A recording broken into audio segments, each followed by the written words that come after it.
anyone is mine, not you, said John Krasinski after he screamed like a little child on their first date. He was certain Emily Blunt would break his heart. John Krasinski, star of The Office, and his spouse Emily Blunt are real soup snakes. Though he made a conscious effort to ruin their first date, fate had other ideas, and Krasinski ended up marrying her. Their first date made up for the lack of excitement in their first meeting. The gym actor, mesmerized by Emily Blunt's charm, thought he had no chance and proceeded to playfully ruin the meeting, only to have his heart aching for more in the end. Years after their marriage, the actor told Conan O'Brien the story and freely admitted to being completely indifferent to her. As a result, he had foolishly underestimated his own attractiveness, and thought she was far more attractive than he was. Was John Krasinski and Emily Blunt's first date a total failure? Everything that made a first date romantic was absent from Emily Blunt and John Krasinski's encounter. The actor reasoned that since Blunt was clearly beyond his skill level, there was no reason why he shouldn't ruin his own chances before destiny did. Krasinski decided it would be a good idea to take her to a gun range on their first official date. The whole point of all those ornate gestures was to keep his fragile little heart safe from eventual harm. He disclosed, "I thought I would really push the envelope and take her to a shooting range on our first date. I believe that I was so certain that we would never get together that I thought I would blow it straight away so you wouldn't feel awful." She would say things like, "This is ridiculous, I can have someone else, not you." As luck would have it, his attempts to destroy the situation didn't work out, and the two had a great time instead.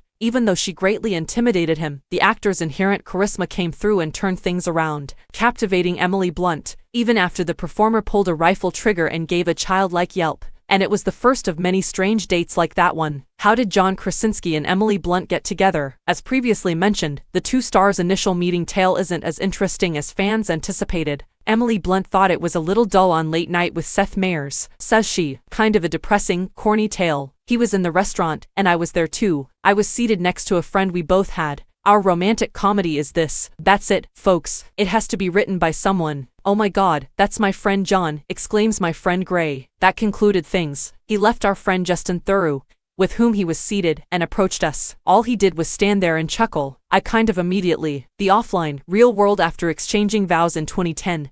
Jim and Pam haven't been apart. The couple's frequent public appearances and on-screen banter during interviews have led some to believe they are among the cutest couples in Hollywood history.